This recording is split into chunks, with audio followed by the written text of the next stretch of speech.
Hey everyone, welcome to the Super Review Show's mixed bag, coming to you live against once again from the J Cave. I am joined with us as always by my good man Bill Murphy. Oh, what's going on, folks? Top of the evening to you. Oh, lovely. Just want to remind everyone, we the best podcast. We the best podcast. That does not sound good in an Irish accent. It does not sound good in an Irish accent. Hopefully you all are doing well tonight. I am joined as always by my good man Bill Murphy. And tonight's topic, Bill, what is tonight's topic on the Mixed Bag Show? Well, since tomorrow is St. Patrick's Day, for all you lovely Irish folk out there, woo! Tonight we're going to be talking about movies and music for St. Patrick's Day. Yes, sir. So this is for all you Irish and non-Irish out there. Hell yeah. Oh, it's going to be great, isn't it, JT? Oh, it's going to be lovely, buddy. It's going to be fantastic. Lovely. It's going to be absolutely fantastic. I mean, with a name like Bill Murphy, of course, it's going to be fantastic. Yeah, because, tomorrow's also something else, too. Oh, my God. How could we forget? Bill Murphy has a birthday tomorrow, ladies and gentlemen. Yes, folks, my birthday's tomorrow.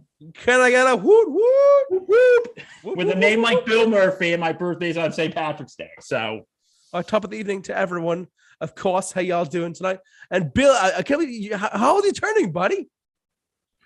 28. Where does the time go, ladies? And I just want to say, for what my good friend Justin Favaro said last year on the 27th birthday special, yes, Justin, I survived the 27 club. I missed it. Ha! Take that. I'm still kicking. I'm doing this by myself. You're good. Sorry about that. Anyways. And I had to step away from the camera, everyone. Hopefully everyone is doing well, and we're going to get started tonight on the Super Review Show's Mixed Bag. Get your corned beef ready.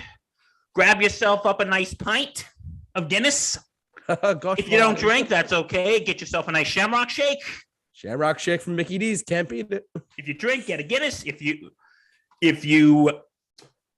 don't drink, get yourself a nice Shamrock Shake. Oh, yeah. Gotta love that Shamrock Shake, buddy. I've never had a Shamrock Shake. It's so good. You got to try it. Oh, you're going to go get one tomorrow? You know what? I might. Not going to lie. Might have to slip some Jameson in that one. Oh, God. Well, anyways, let's get to what movie do you want to discuss first tonight, my friend? Okay, this was a movie that I've only seen a little bit of, and this is probably one of the oldest movies we've talked about. It's actually a Disney live-action movie. It's called Darby O'Gill and the Little People. What is it called again? Dark what? Darby O'Gill and the Little People. Darby O'Gill and the Little People? Yep. Okay, here we go. Oh, Dario. I'm sorry. I spelled it wrong, everyone. That's my bad. Sharing our screen now as we speak. Here we go. All right, let's talk about this. Bill, you lead off, my friend. Okay, this was made in Sorry, here we go. Okay, this was made in 19. There it is, Darby. Whoops, I cannot spell for my life. Anyone, we're off on a horrible start. Okay, Darby O'Gill and the Little People was a movie that was made in 1959. Yep. It is about a guy named Darby O'Gill and how he sees these people known as leprechauns. Yep. He sees the leprechauns.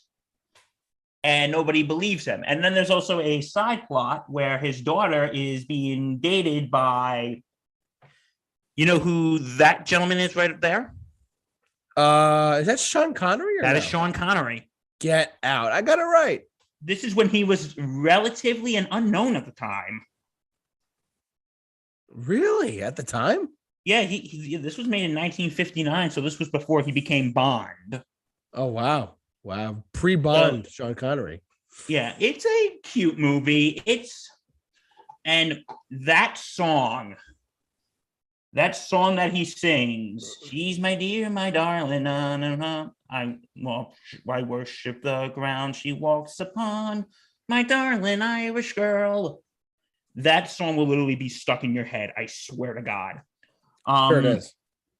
But then when the daughter dies briefly in the movie they go to the Little People before the Banshee, because in Irish folklore, you know how in American folklore we have the Grim Reaper.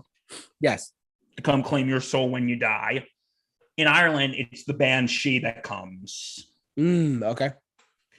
And Doug Walker calls it the scariest nostalgic moment. It's not that scary. It really isn't. Okay, maybe to like a little kid. Maybe to a little kid, it would scare the shit out of them.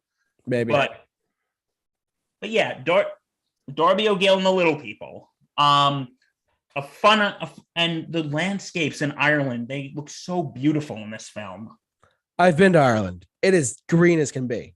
You've been to Ireland? I have. I went there in 2013, 14. I forget exactly when. I've never been. I've never been. You've never been, buddy. Come on, you're missing out. I've never been to Ireland. Oh my God. I have friends who've been there. I'm like, I would love to go one day. I would love to go. It's a very, very beautiful place, truthfully. It's really good. She's the dear, my darling.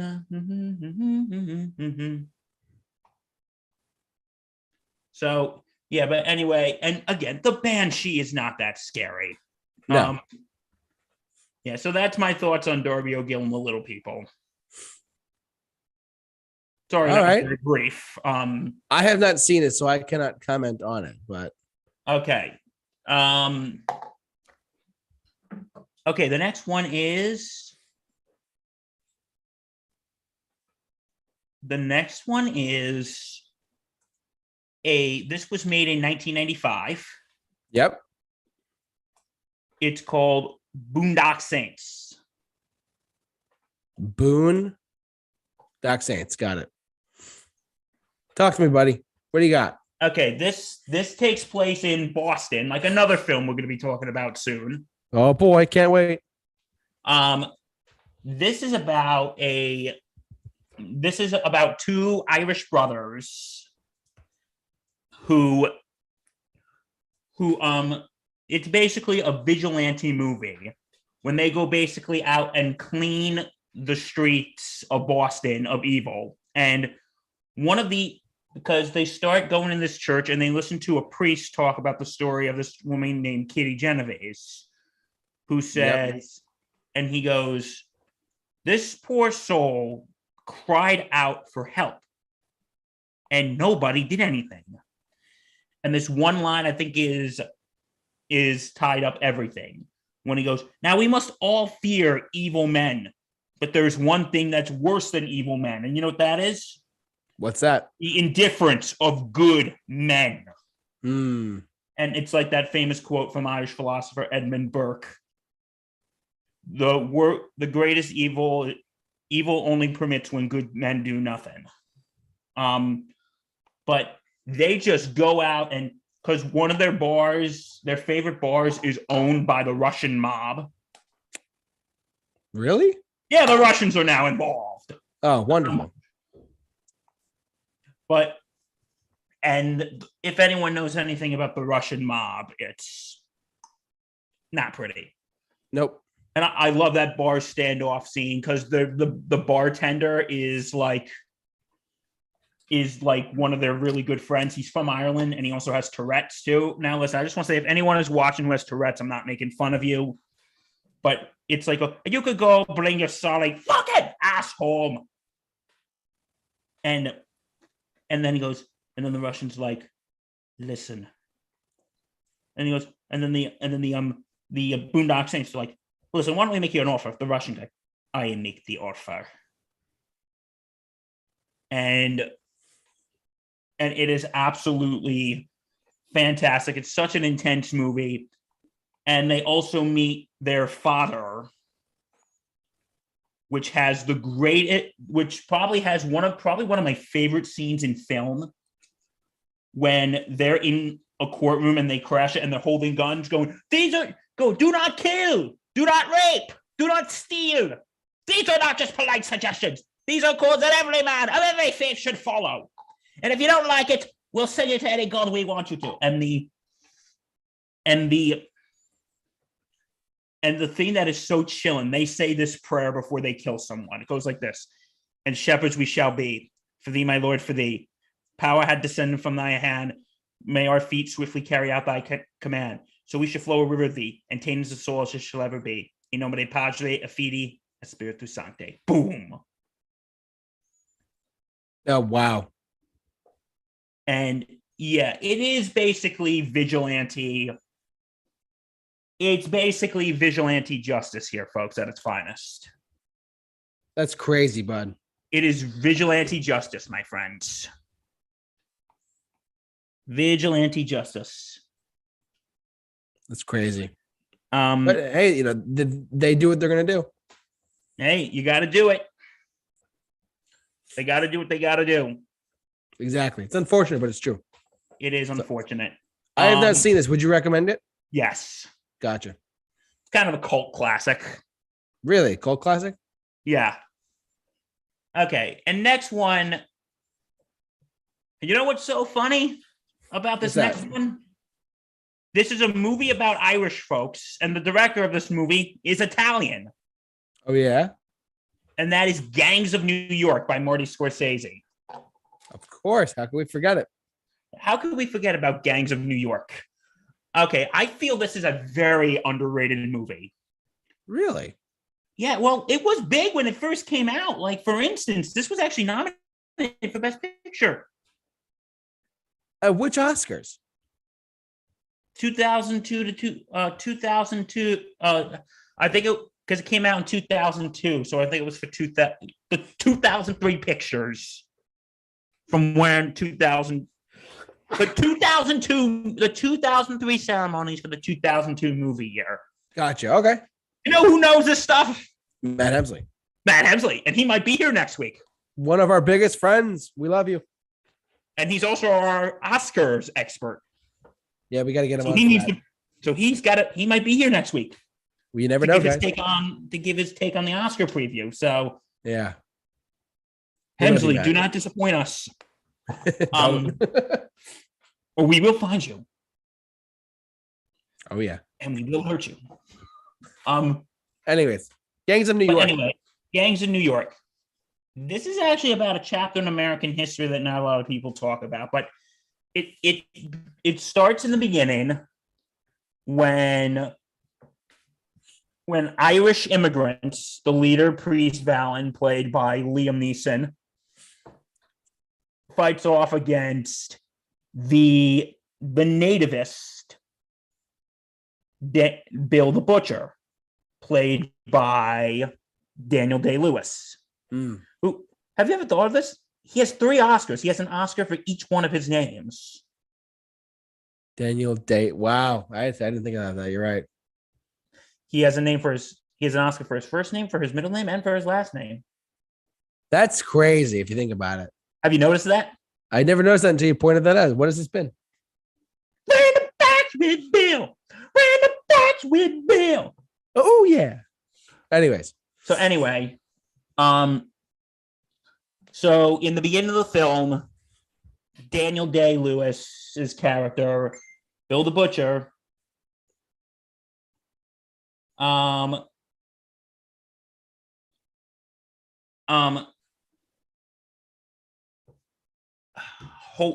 sorry, I'm getting a text right now. You're good.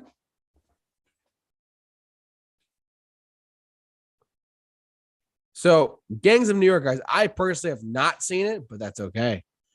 I mean, for what I do remember that I remember hearing about this film. Truthfully, I remember it being really like a cult classic following film. But like I said, I personally have not seen it. So, but that's me. I've heard good things about it though. Bill, what were you saying? Okay. What was I saying? So Daniel Day-Lewis kills Liam Neeson's character. Okay. Liam Neeson kills Daniel Day-Lewis's character. And damn it. Okay. So he kills him. And then his son, who gets taken, Liam Neeson's son, who gets taken away.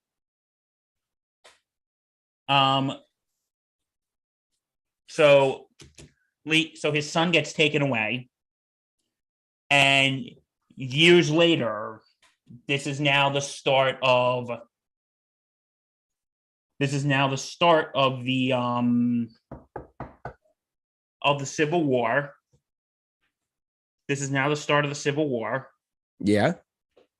So this happens 20 years later, and he's now an adult.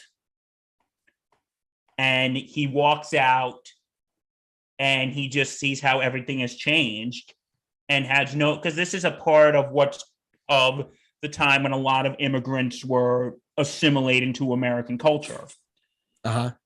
And a lot of them, he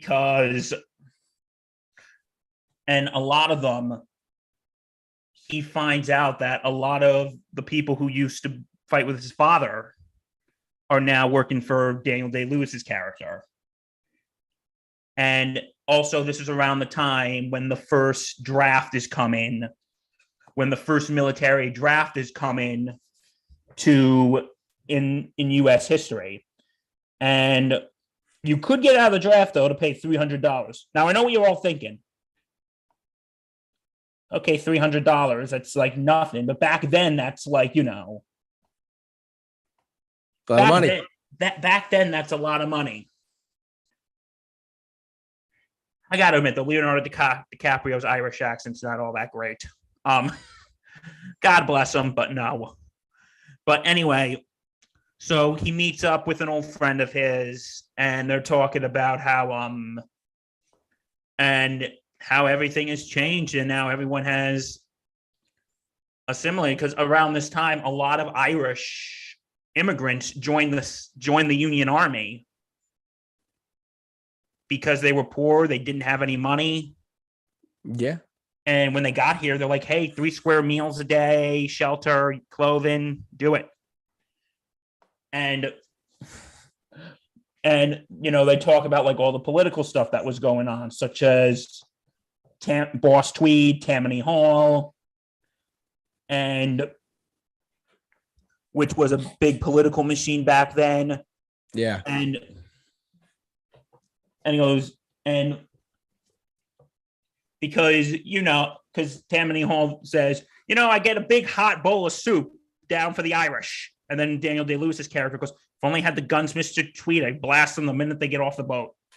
And folks, if you know your history, Boss Tweed wasn't doing that out of the goodness of his heart. He was doing it to get their votes.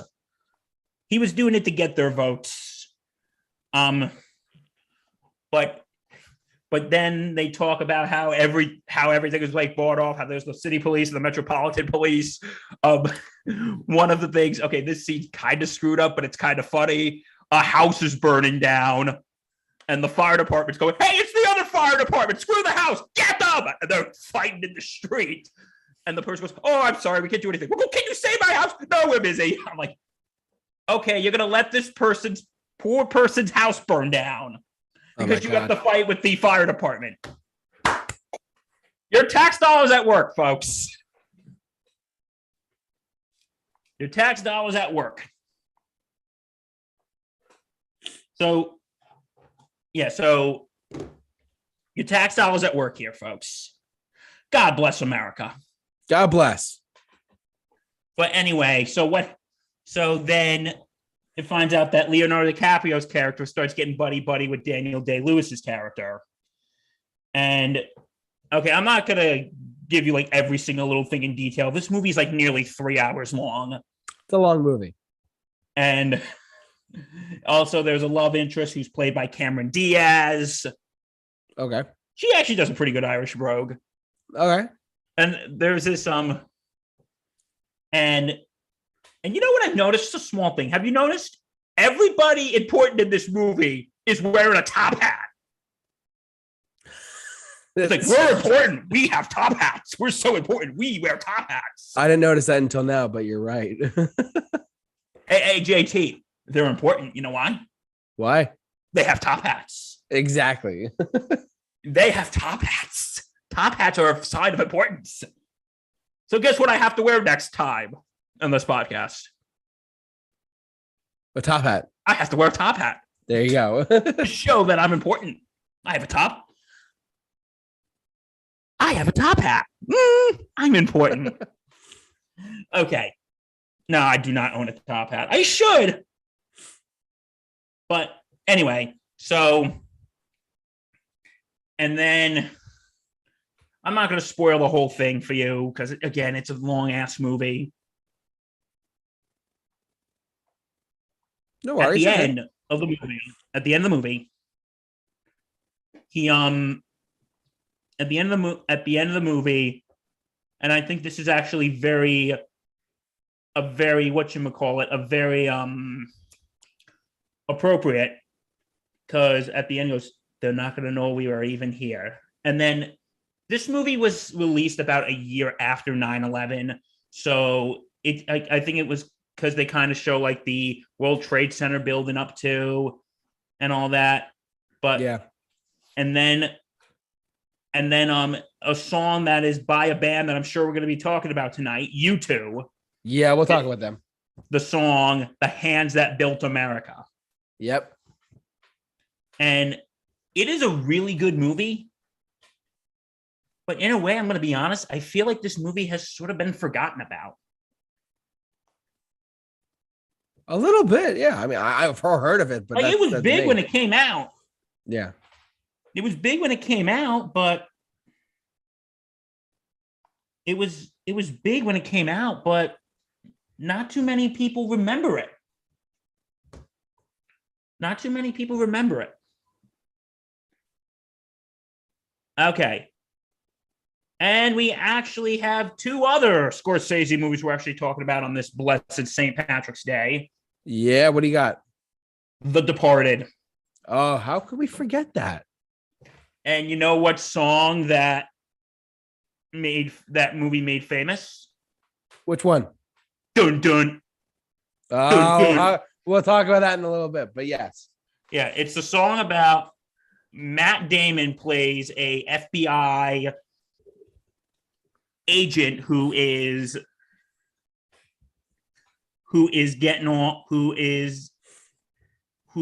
a longtime friend of a mob boss played by Jack Nicholson in Boston. Yep. And then I think it's the FBI or someone else is investigating him and the mob boss, and a one-time agent who screwed up, who's now trying to get his life back on track, decides to go undercover to count both of to get both Jack Nicholson and Matt Damon. And another one with Leonardo DiCaprio in it too. Yeah. And I think this movie is great. Shows the Irish mob. And it's also in Boston. God, how come all these Irish crime movies take place in Boston? A lot of things take place in Boston there, buddy. A lot of them do. And this is why I proudly wear this. Your Yankee shirt. But it's a good movie. Have you ever seen this? I have not, no. I've heard a lot of things about it, though. Don't get me wrong. It's a really good movie. And you know what? After years of frustration, Marty Scorsese finally got his first Oscar. Oh, yeah, that's right. I forgot about that. Yeah, this was the movie that gave him his first Oscar. He only had to wait nearly 30 years. But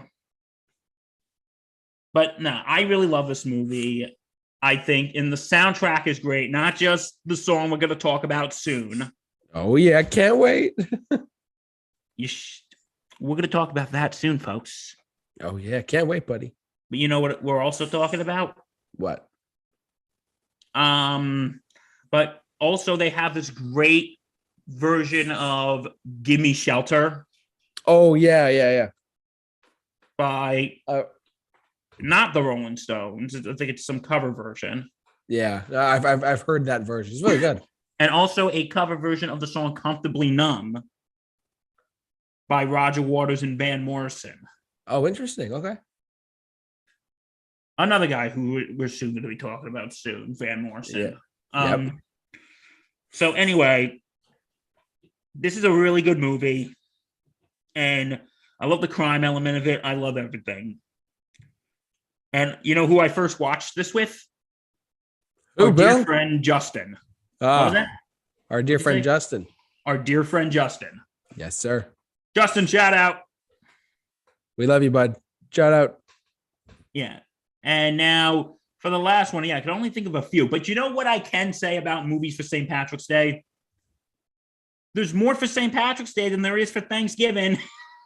Ain't that the truth there, buddy? Oh, remember when we did our Thanksgiving show? We literally had to scramble around. Yeah, we were like, what are we talking about? Here, at least, okay, like there's no movie specifically about St. Patrick's Day, but at least we could get a good idea of what we're talking about. Yeah. Okay, my big one. Okay, here's another one, and this is another Scorsese film. It's the movie The Irishman. Yes, and I did not see it, but it was super long too. Oh yes, I remember the day I watched it. It was funny that we brought up Thanksgiving movies. It was actually the day before Thanksgiving. When it came on Netflix, I remember I was thinking, okay, I'm going to start at about 7, 8 o'clock, 3 hours. It should be done by 10 or 11. And then my parents were talking to me about something. And then my friend calls and he's talking to me for an hour. I'm like, thinking, dude, I got things to do here.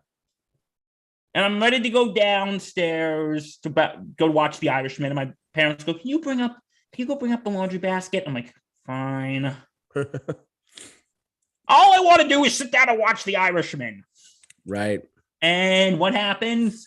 By the time it's like 9 o'clock, I'm like, okay, I'll be done by midnight.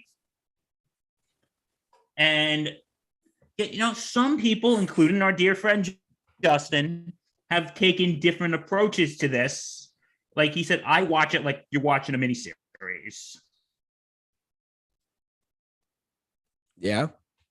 Like you're watching, I watch it like I'm watching a miniseries. I don't, and I'm like thinking, you know what? I'm just gonna sit down and watch the whole thing in one setting, right? In one sitting, because if I do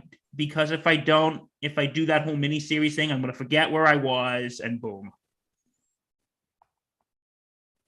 I'm gonna forget where I was, and boom. But anyway, this tells the story of Frank Sheeran, based off a book called "I Heard You Paint Houses," which, for those who don't know, what basically means you kill people. Of course. It always is. No, I didn't know that. I had to have somebody actually explain that to me. Oh, really? Yeah. He goes, I heard. He goes, what? No, he doesn't paint houses. He's a truck driver. He's a truck driver. How does he not paint? How does he paint houses? There you go. And like, let me tell you something. So it's about Frank Sheeran, who is a truck driver in the union, and he meets up with Russ, who's played by Robert De Niro, and he meets Russell Buffalino, played by Joe Pesci. And then they get in with the Teamsters Union president, Jimmy Hoffa, played by Al Pacino. And it's mostly about all the crimes they have committed. And it's mostly about all the crimes they have committed. And it's a good movie, but you know what? I'll be honest. I could only sit through it once for 2 reasons. Reason one, it's way too long. It's a long movie, dude. That's reason one. Reason two, the last third of this movie is just so freaking depressing. I didn't see it. I mean, if you want to go into spoilers, you can. It's up to you. Yeah, the last third is just freaking depressing. It's basically, well, one of the part is, okay, and they show some historical inaccuracy here. Yeah.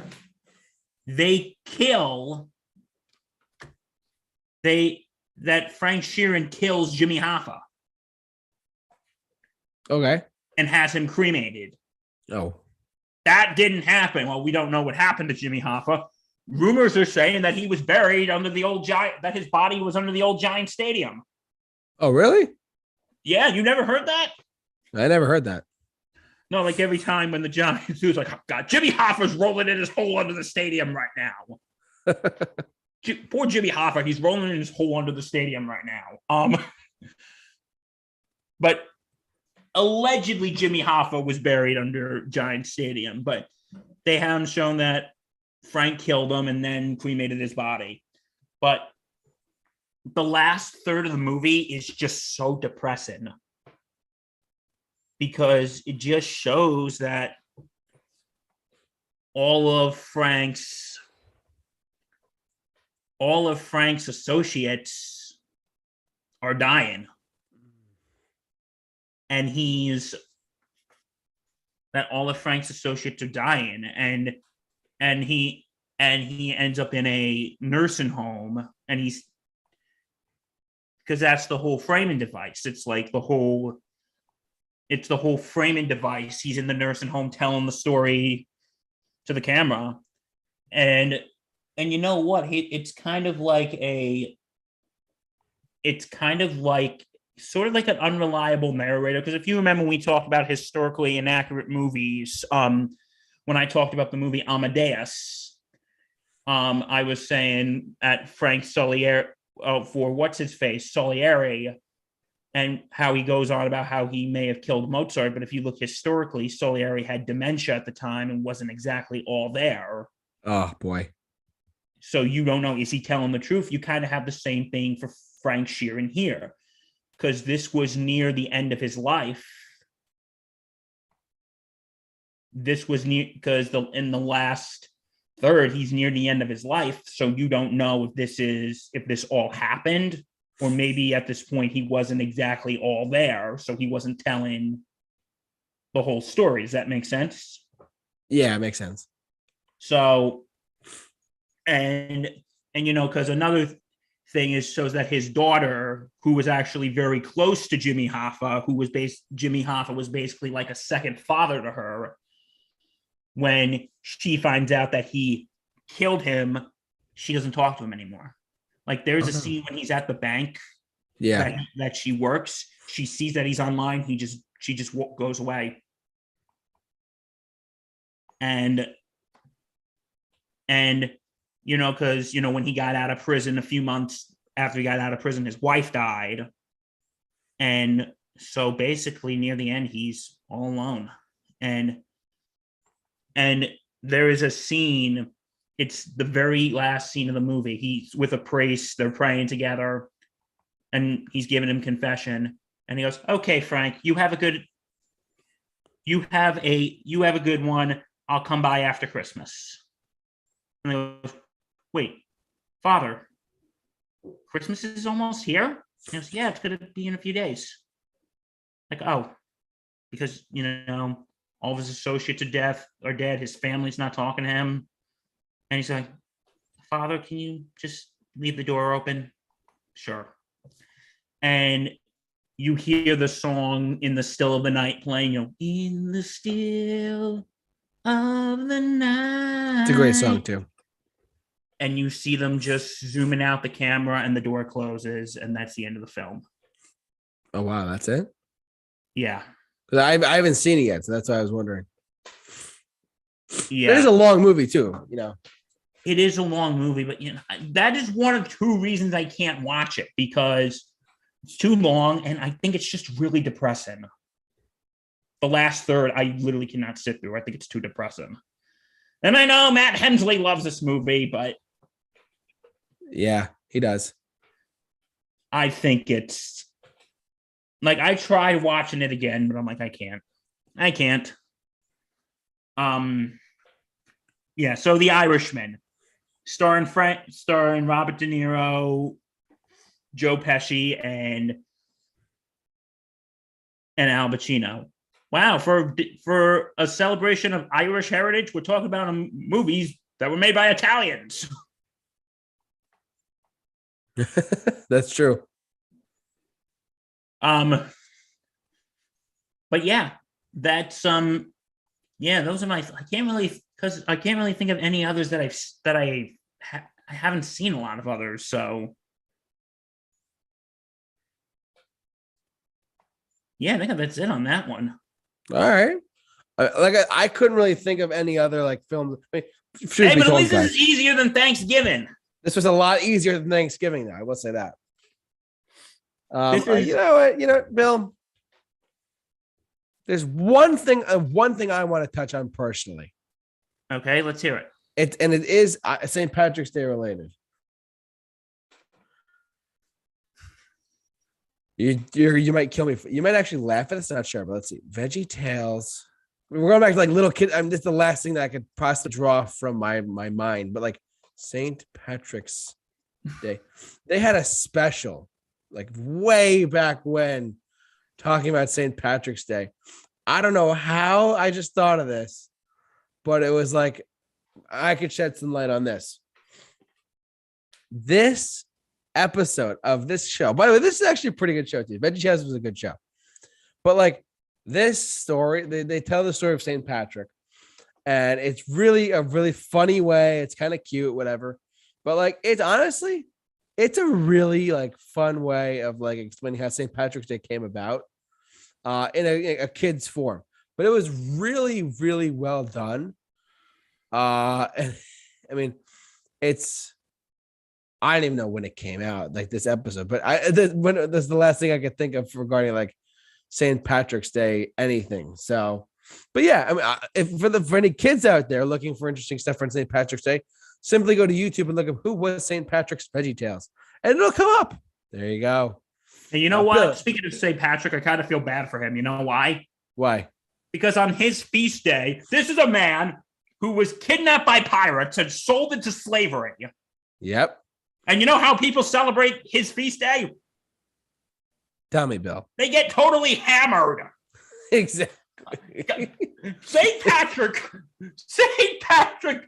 basically got kidnapped by pirates and sold into slavery. Oh my God. And you guys celebrate his day by getting totally trashed. And guess if there's anything wrong with that. Go ahead. Ask me if there's anything wrong with that. Bill, is there anything wrong with that? Absolutely not. Exactly. Oh God, poor St. Patrick. Yes, I'm gonna die, and people are gonna use my feast day to go out and use it as an excuse to start drinking before noon. Yeah, I hear you. God bless you, St. Patrick. Remember, your suffering is the reason invented a day that we can be excused by getting drunk before noon. God bless you, St. Patrick. I am a terrible person. No, you're not, Bill. Stop it. Your birthday's tomorrow. Relax. Oh, God bless. So no, but like seriously, this Veggie Tales thing, it's really something quite funny. If you have time to check this out, check out this thing on YouTube. It's really good. I recommend it. Who knows? Bill, are we ready to transition over to music? I think we are ready to transition over to music. Who should we talk about first? What is I have an idea. The Dropkick Murphys, baby. We have to. I'm shipping up to Boston. Whoa! Shipping up to Boston. Okay, if you ever been in a bar, don't sue us.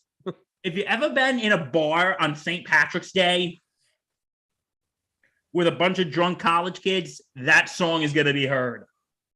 Yes. And I remember, Dropkick Murphys, they are a great band. Aside from stuff like Ship It Up to Boston and the state of Massachusetts, they actually have a song they actually do a lot of covers of actually old Irish folk songs.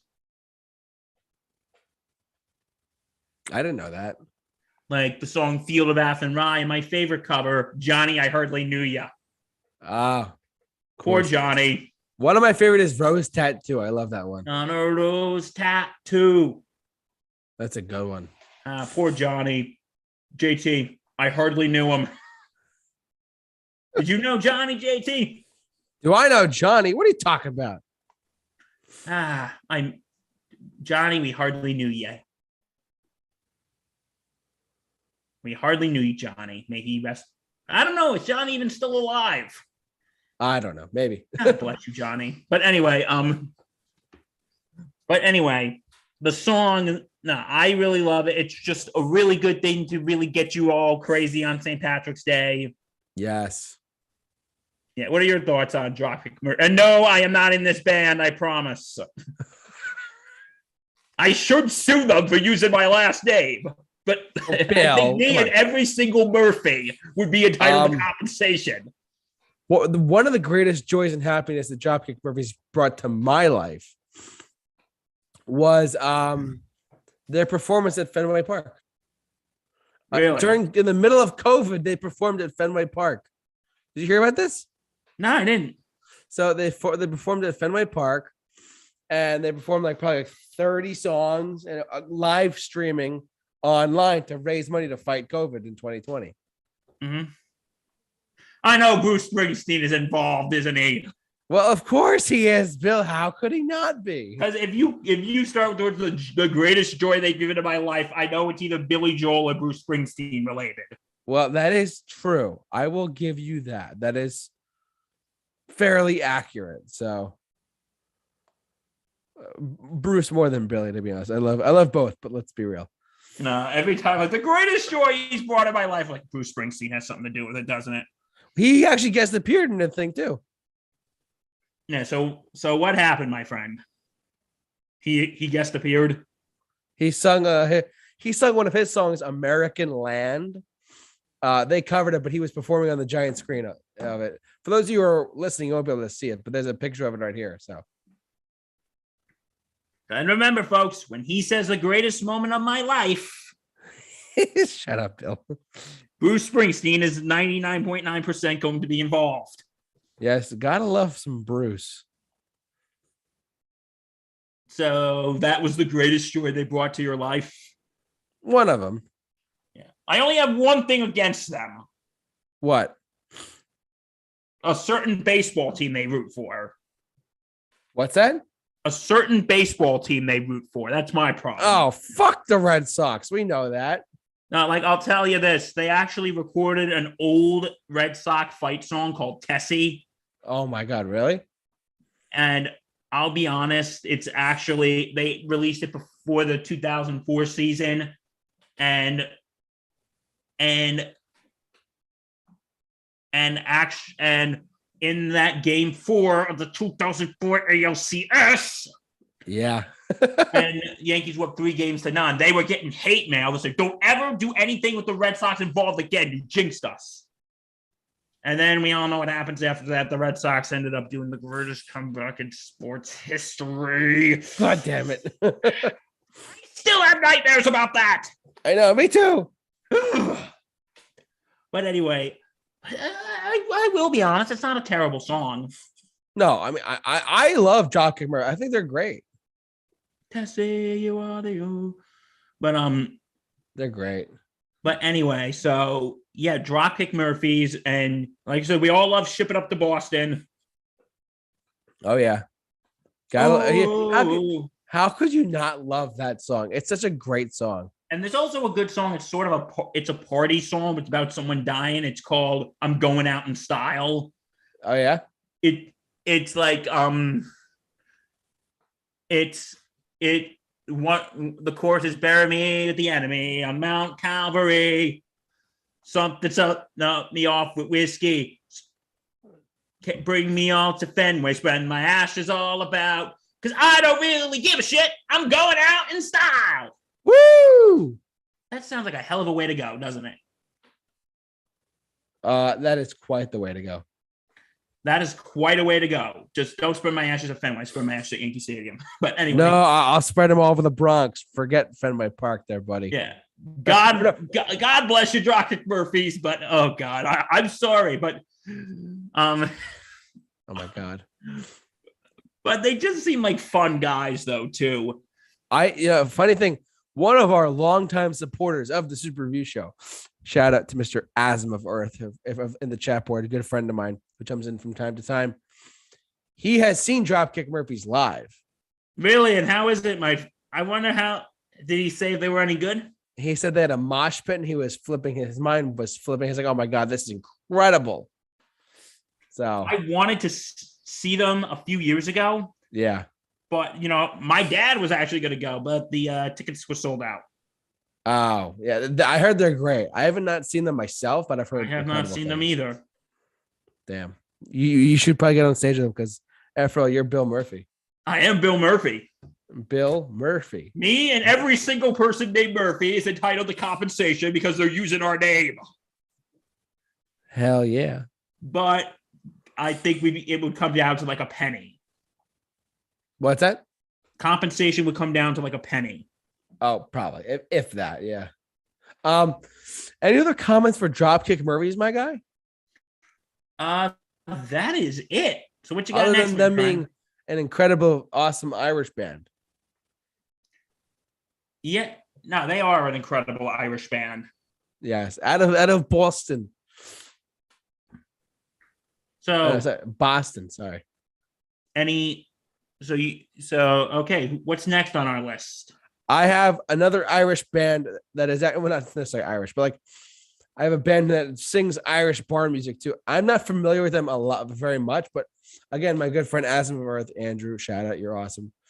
Flogging Molly, I think that's what it's called. They're another Irish group as well. I'm familiar with them, but I don't know much of their work.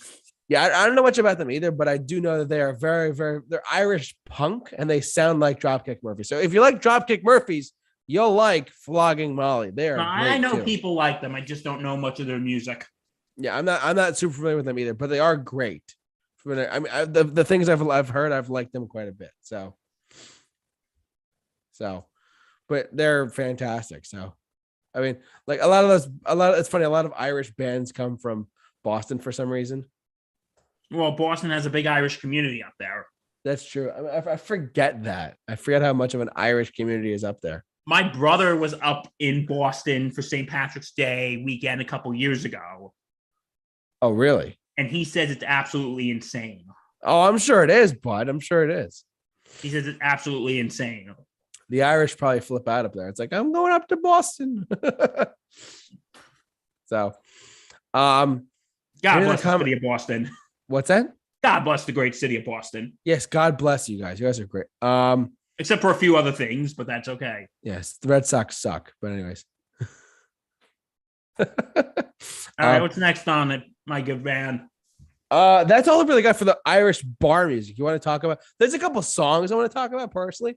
Sure. And Bill and I were talking. Bill and I want to save the big one for last, but like, we'll talk about this one for a sec. So, as Bill suggested, one of the greatest things that has ever happened in my life is Bruce Springsteen. He released an album in 2012 that has a couple songs on it that sound very Irish. The album is called Yes, it's called Wrecking Ball. Sorry, Miley Cyrus community. It's called Wrecking Ball. I love this album. I could be wrong. What's that? I think this came out first before Wrecking Ball, before Miley. No, yeah, this is 2000. I mean, Miley's was 2014 or 2013. This was 2012. 10 years ago, 10 days ago. March 6th, 2012, this came out, Bill. This thing's 10 years old. And you are observing the 10-year anniversary of its release. I'm flipping out right now, ladies and gentlemen. This album is 10 years. I remember listening to it endlessly. Wow. And let me guess, American Land. We'll get to American Land in one sec. But also, I didn't know it was named the best album by Rolling Stone in 2012. It was the best album by Rolling Stone in 2012. They had the hit single "We Take Care of Our Own" as well, which is a great song. Just saying. So let's talk about the track listing, if I can get to it here. So the track listing is, there's a couple tracks in here in particular. "We Take Care of Our Own" sounds very patriotic, but it's got a little bit of an Irish like vibe to it. "Shackled and Drawn," "Death to My Hometown," and they have like an Irish vibe. If you listen to "Death to My Hometown," it really does sound like an Irish like protest song. It sounds like Flogging Molly. It sounds like Dropkick Murphys. "Death to My Hometown" is one of those tracks. It sounds a lot like an Irish fighting tune, truthfully. You got to listen to that one, Bill. I don't know if you ever heard it, but what's it called? "Death to My Hometown." Never heard of it. It's a really good track. I mean, it's This is probably his angriest record, I guess, because like this is about like also the corruption on Wall Street. This is also the corruption. I mean, subject matter wise, it's like lyrically it's different, but sounding wise of a record, it sounds a lot like Irish like folk rock in a sense. It's really good. Shackle and Drawing sounds like that. Death to My Hometown sounds like that. But American Land. Bill and I, before we started our show tonight, Bill and I were listening to American Land before we started and Bill's like, one of Bill's comments was, this sounds like an Irish song. And because what the song is about, it's about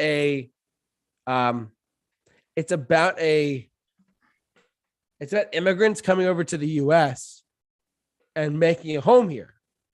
There's a line in the song that says, the hands that built the country are always trying to keep out. That's kind of like his like poke stuff. But anyways, like it's a really great song and it sounds Irish. And that's my alarm tomorrow morning, Bill, when I go to work. It's gonna be American Land by Bruce Springsteen. You know it.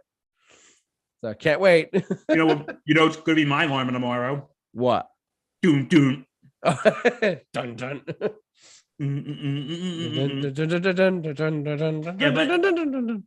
You were playing it for me before we came on. I'm like, yeah, this does sound like very Irish. It does. It really does. But for a Bruce Springsteen record, it does sound very Irish and folk in a sense. But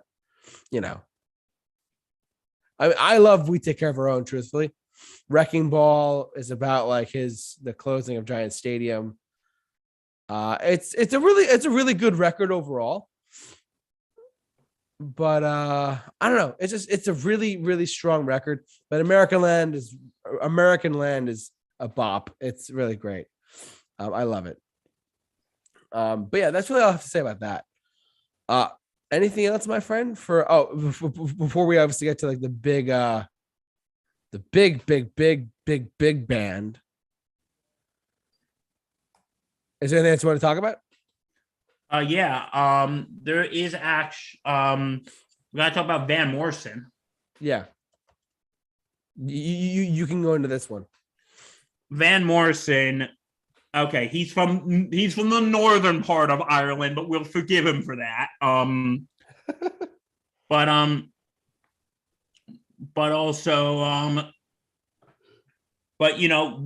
Everybody knows the one song by him. Brown Eyed Girl. Yeah, but you know what? There's actually a song that I actually do like better by him. Which one? Moondance? I actually like Moondance better. Yeah, it's a good one. It's a marvelous night for a moon dance. JT, it's a marvelous night for a moon dance. It is, buddy. It is. It is a marvelous night. And I just have one more moon dance with you, my love. But anyway, it is I really do like Van Morrison, except now he's gone a little kooky. I mean, now especially he's been like, oh my God, but he's really great too. Yeah. No, but personality-wise, he's gone a little haywire. He's gone a little kooky. Him and Eric Clapton were performing a song to protest a certain something, which I won't get into on air. Yeah, we don't have to talk about it. But yeah, I love him, but he's got a little, the Belfast Cowboy, but he's got a little kooky. You know what other song, what other band we talk about? What? The Cranberries. Oh, I didn't even think of them. They're great too. Yeah, the lead singer, I forgot her name. I forgot Dolores O'Riordan. Yeah, she recently passed away. Poor soul. She was great. I really like that song Zombies. Oh yeah, and Dreams and Linger are great too. Yeah. You know what Zombies is about? What is it about? It's actually about the Troubles in Ireland. Oh, could I really? With their tanks and their bombs, na na na, da na na, keep on fighting. Interesting. Yeah, that song's about the troubles that go on in Ireland from the 60s up to like the 90s. Gotcha. Okay. This has been Random Facts with Bill. Random Facts with Bill. Guess what, guys? You get 2 Random Facts with Bills tonight. Yes, we have the double whammy of Random Facts with Bill. So, I mean, I like the Cranberries a lot. I think they're really talented. I mean, it sucks that their lead singer died. It really does. She was very talented. So she was very, very, very, very talented singer. You know what song I like? We got to talk about another song from he's not Irish, but I think he's English of Irish descent, Ed Sheeran. We can talk about Ed. There's a song that I really like. It's called Galway Girl. I know that one too. That's a good one. She played a fiddle. She played a fiddle in an Irish band. Yes. She fell in love with an Englishman. Ed's great. I mean, it's funny. I always talk about like a classic rock artist this or 90s alternative rock artist that. Ed's really great, guys. Ed's a great guy. Okay. I really do like that song, Galway Girl. That might be my wake up tomorrow. Who knows? We'll figure that out when we get there. No, but I really do like Ed Sheeran. I think he's very talented. I think he's a very talented guy, truthfully. Ed, if you're after listening to me, come on our show. Please, come on, Ed. You can reach us at 1-800. Got Bill. And contact us at thesuperreviewshow@gmail.com. And he's also got and he's also got some other Irish type song I never heard called Nancy Mulligan, I think it's called. Yeah, I've heard that one. I've never heard it. It's good. I mean, it's funny. And Castle on the Hill sounds like a little like wide open fields. I don't know. Whenever I hear that song, Castle on the Hill, I think of wide open fields and I think of Ireland, but that's me.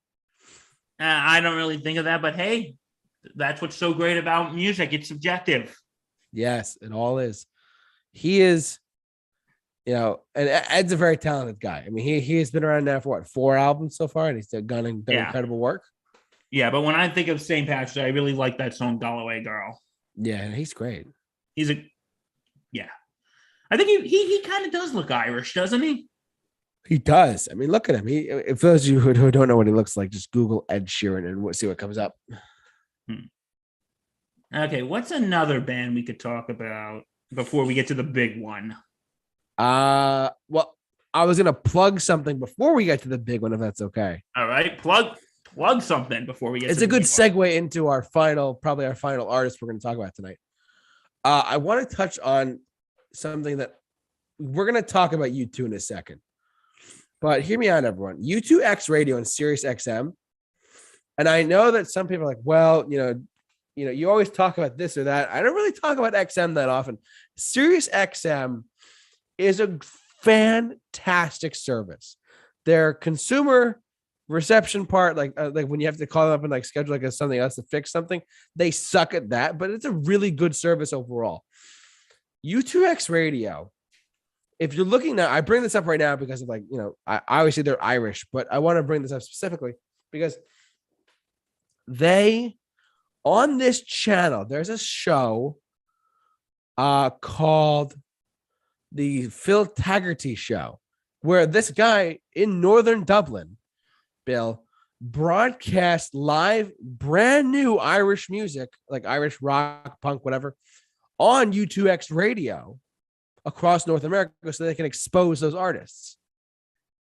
One of the things I love about U2X Radio so much, Bill, I love it so much, is because they don't just play U2 24/7, because no one could listen to that forever and ever. Like, you can't just listen. Some people could, but the vast majority of people couldn't. What I have plug for anyone who wants to listen to it, I have made a Spotify playlist called Other Songs on U2X Radio. A lot of the songs are not just Irish songs, but they've played Jay-Z, they've played Kanye West. Sorry, Bill. They've played Rage Against the Machine. They've played Kendrick Lamar. They've played Billie Eilish. What does this all have to do with U2? I'm getting to it. It's all, anyways. This has to do with U2 because it's all on U2X Radio on Sirius XM. It's not just U2 24/7. It's U2 and a lot of other variety artists in there. I've heard the most outrageous variety on this one channel on Sirius XM. And if you haven't listened to it, get on it. I'm circling it back, Bill. Here we go. So, long story short, there's a show on U2X Radio, and it's a show with a host by the name of Phil Taggarty. Phil Taggarty has his home base in Dublin, Ireland, and he broadcasts and he breaks Irish artists that are up and coming or brand new on U2X radio. So if you're looking for more Irish music, jump on U2X radio whenever he broadcasts. I'm not sure the exact times of his show, but if you listen to his show, you'll hear brand new Irish music. I kid you not. I mean, I don't know if that's interesting to you or not, but it's fascinating to me. I find that interesting. Like, I'm not sure when he comes on, but it's really they do a lot of great programming on this channel. Like, they have different shows, like, and we'll get to U2 in a second as well, but like, you know, it's much more than just U2 or like their shows or live performances. It's a lot much more than that, guys. I got to tell you that much. So, I mean, that's just something for you, but it's just that good of a Sirius XM channel, and I love it, truthfully. Like, The Edge comes on and he interviews people. One of the most interesting interviews I had was The Edge interviewed Flea from the Red Hot Chili Peppers, like, which was really cool. And hearing them both talk about music, and it was really cool. I cannot talk. They have a show called Elevation where they had DMC from Run DMC on, talking about how he's been adopted. It's a really great radio station on Sirius XM. If you have XM, go to channel 32 and check it out. It's really good. Anyways, U2X Radio. They do a lot of Irish programming on there. Truthfully, it's in. If you can get the word out about it, it's fantastic stuff, guys. So that's my little tangent for the night. But there you go. So, what's your favorite U2 song? Oh, fuck. That's really tough, bud. Man, if I had to pick my favorite U2 song, see, to me, it comes out, I have a top 5, and then I have to narrow it down from there. My 5 U2 songs. Just give me your top 5, then. Give me your top 5. Would have to be Beautiful Day. What I say? I said Beautiful Day, Sunday, Bloody Sunday, which we'll get to. Bad.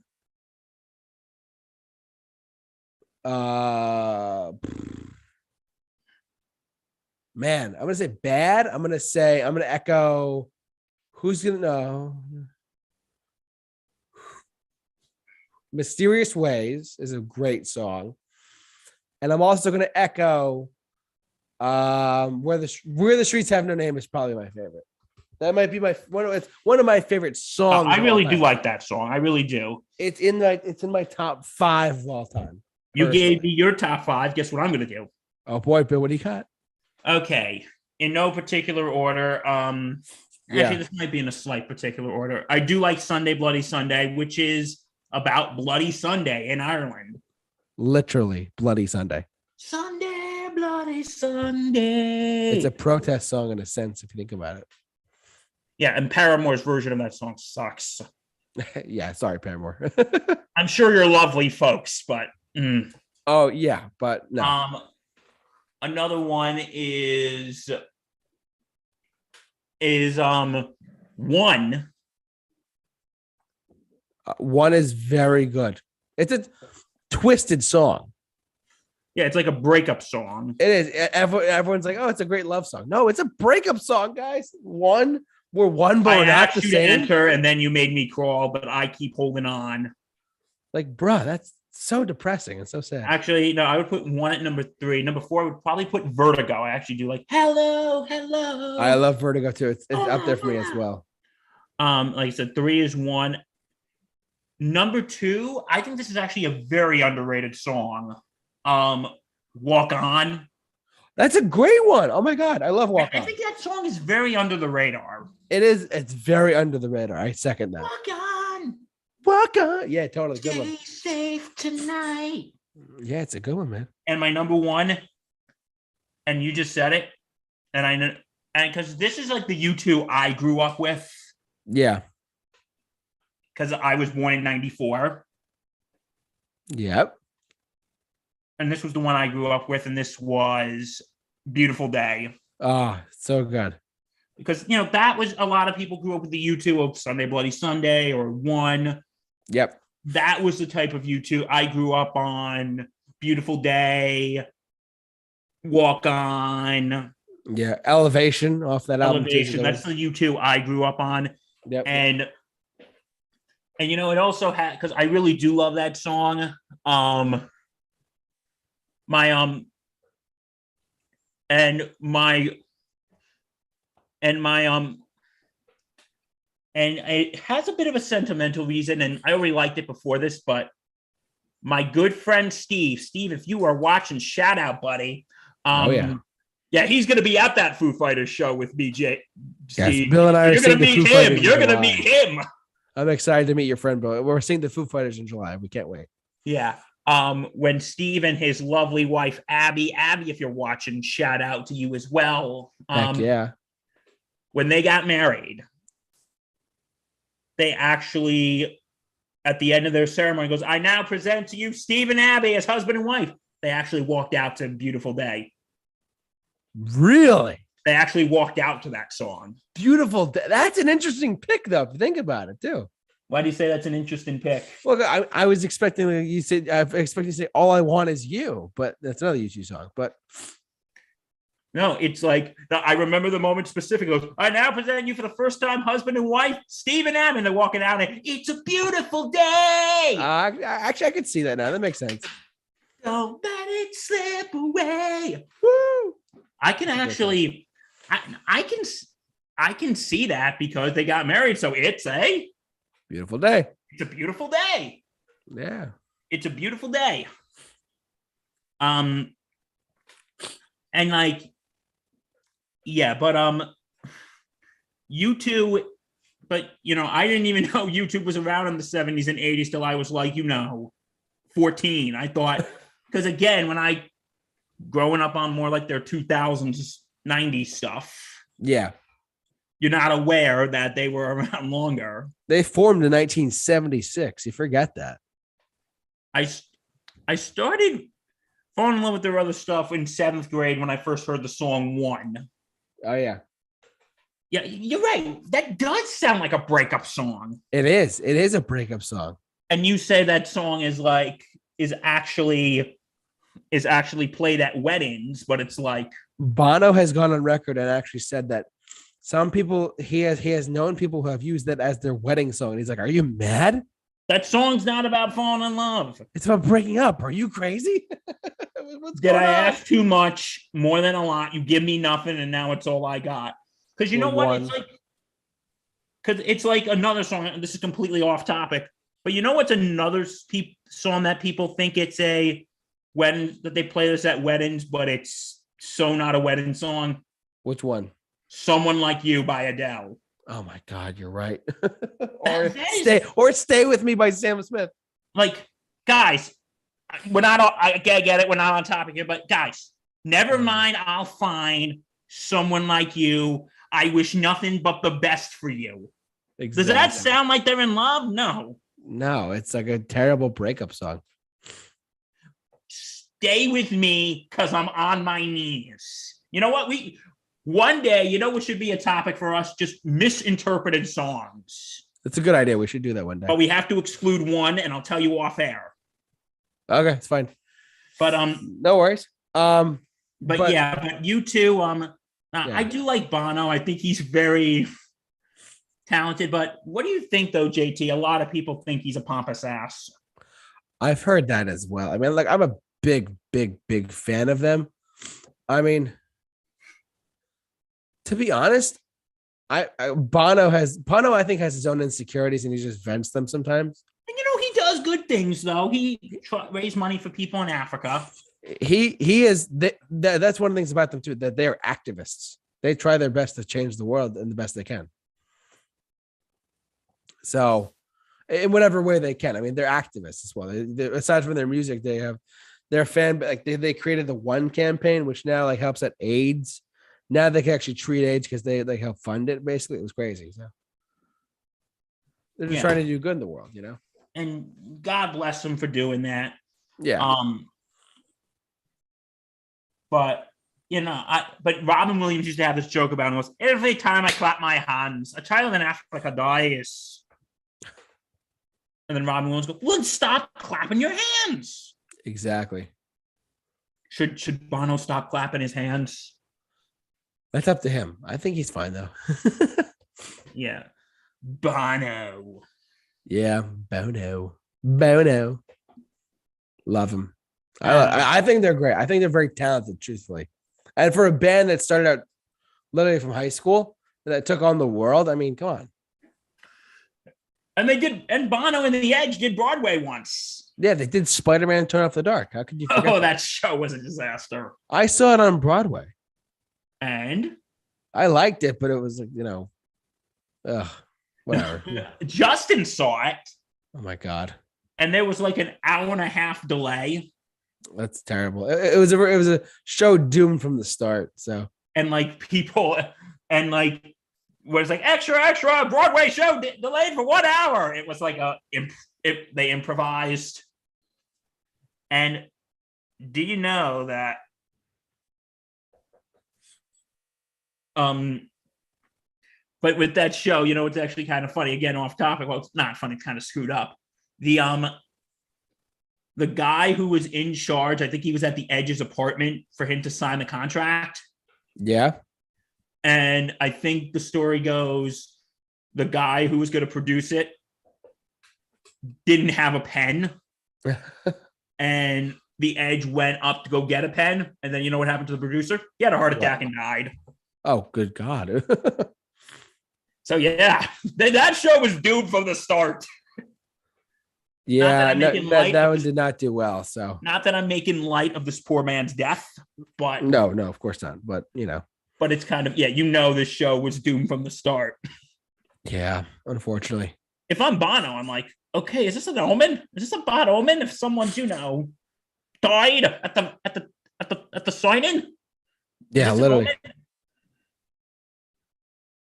So, yeah, but and you saw U2, right? I did. I saw them in 2017. I'm waiting for my Octung Baby 30th anniversary tour. U2, just letting you guys know. He's waiting. You're waiting, aren't you? I'm waiting. I saw them on the Joshua Tree Tour 2017, and they were. I mean, that was my first time seeing them. That was my dad's second time seeing them, but they're one of my favorite live performances I've ever seen. Like, I mean, we talked about that as well. Like, that's another one of our podcasts. Check it out. But like, I saw them and I was like, oh my God, this was incredible. Like there's one thing to hear their songs on the radio or on your phone or whatever, but like hearing them actually like live was just a drastically, incredibly different thing for the better. It was incredible. No, I'm sure it was. So it's like, they're a live band. People forget that they're a live band. They are known to be live. They're incredible. Like, I mean, Bill, if they tour again, you know what you're doing with me, right? Oh, I will come with you. No doubt, buddy. We'll go together. We're going together. Yeah, that's one of the acts he has to drag me to. The other one and Bruce Springsteen. Yeah, get on it, bud. And Billy Joel, because you haven't seen him yet. I have not seen him yet. So we're going to be a little busy. We're going to be busy. We're going to be definitely prioritizing your next couple of years. What if I move somewhere far away? Yeah, right now I'll track you down. I'll get you. Okay. I'm going to hold you to that. I mean, we're kind of coming to the closing of this episode, but like, I think, but just in closing thoughts, like U2, I mean, yes, they came from Ireland, so you have to talk about them, but like, they do have like, they're not completely, they're an Irish band with like they're not really Irish sounding in a sense. Like, I mean, they're a rock band, don't get me wrong, but like, there's some songs that are not like, I mean, the closest one they have, in my opinion, that's like a true Irish song, is I Still Haven't Found What I'm Looking For, if you think about it. Yeah. Like, that's like the one I could like single out and be like, yeah, that's an Irish song or gospel song in a sense. My good friend Daniel Zuckerman, when he was in Ireland, he met this guy. And, when you say with Irish sounding, you're kind of right, because he said this guy from Ireland goes, oh, I'll be honest with you. No, actually, he wasn't in Ireland. He was in New Orleans, but the guy was from Ireland. He's like, oh, I'll be honest with you.